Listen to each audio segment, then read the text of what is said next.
আসসালামু আলাইকুম। iPhone 14 এর মতো ডাইনামিক আইল্যান্ড কিভাবে আপনি আপনার অ্যান্ড্রয়েড ফোনে অ্যাড করবেন সেটা নিয়ে আজকে আমার ভিডিও। তো এই ডাইনামিক আইল্যান্ড মূলত আমরা একটা অ্যাপ্লিকেশন ইউজ করে আমাদের মোবাইলে ইনস্টল করব। তো এই ডাইনামিক আইল্যান্ডে আমরা কি পাবো? তো যখন আমি মোবাইল চার্জ দিব তখন আমি ব্যাটারিটা দেখতে পাবো। দেন আমরা দেখতে পাবো যখন কেউ আমাকে কল করবে সেটা নোটিফিকেশান, অথবা কেউ আমাকে মেসেজ দিলে সেটা নোটিফিকেশান আসবে। এভাবে যত নোটিফিকেশান বা যত কিছু সেখানে কিন্তু আমার দেখাবে। তো এই ডাইনামিক আইল্যান্ড কীভাবে মোবাইল ইনস্টল করতে হয় আজকে আমি সেটা দেখাবো। তো চলুন শুরু করা যাক। I'm coming home, I'm coming home, tell the world I'm coming. তো গাইস, আমি মোবাইল স্ক্রিনে চলে আসলাম। এখন আমার প্রথম কাজ হবে প্লে স্টোরটা ওপেন করা। প্লে স্টোর ওপেন করার পর এখান থেকে আমি সার্চ বাটনে ক্লিক করব।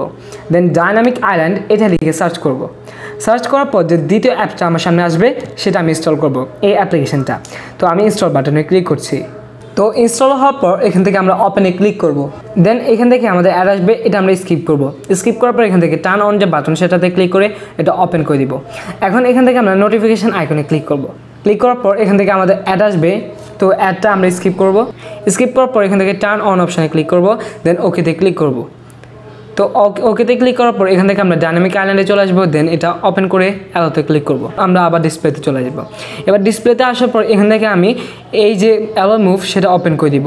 অ্যালো মুভ ওপেন করার পর এটা এখন আমরা লম্বা হবে সেটা কিন্তু চাইলে চুজ করতে পারি। এটা এরকম হবে নাকি এটা এরকম হবে, এটা আমরা নিজের মতো করতে পারি। তো ধরুন আমি এরকম রাখছি, তো এটা আপনার সুবিধার্থে আপনি করবেন।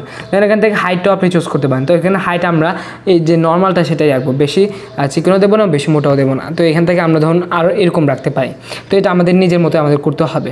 দেন এখান থেকে আমরা শো ওয়েন লক এটার উপর ক্লিক করব। দেন এটা অন রাখবো। তো অন রাখবো কেন? যখন লক স্ক্রিনে আমরা যাব তখন কিন্তু এটা অন থাকবে, আর যদি অফে ক্লিক করি তখন সেটা অফ হয়ে যাবে। তো এখানে ক্যান্সেলে ক্লিক করি। দেন ডিসপ্লে মোড, তো এখানে অলওয়েজ শোতে আমরা ক্লিক করব। আমরা লাস্টের যে বা শেষের যে option show when having notification এটার উপর ক্লিক করি। মানে বোঝাবে যখন শুধু নোটিফিকেশান আসবে তখন আমরা দেখতে পাবো। তো এটা আমরা করছি না, এটা আমরা সব সময় দেখাবো, এই অপশানটা সিলেক্ট করে রাখছি। তো আমাদের মূলত কাজটা শেষ। এখন এইভাবেই চাইলে আমরা যে কোনো মোবাইলে এইরকম এই যে অ্যাপ্লিকেশানটা সেটা ইউজ করে আমাদের ডাইনামিক আইল্যান্ড ইনস্টল করতে পারি। তো এইভাবেই চাইলে আপনি আপনার মোবাইলে ডাইনামিক আইল্যান্ড ইনস্টল করতে পারেন। তো ভিডিওটা ভালো লাগে থাকলে ভিডিওতে লাইক দিবেন এবং আমার চ্যানেল সাবস্ক্রাইব করবেন। So that's all for today. Allah Hafiz. Assalamu alaikum.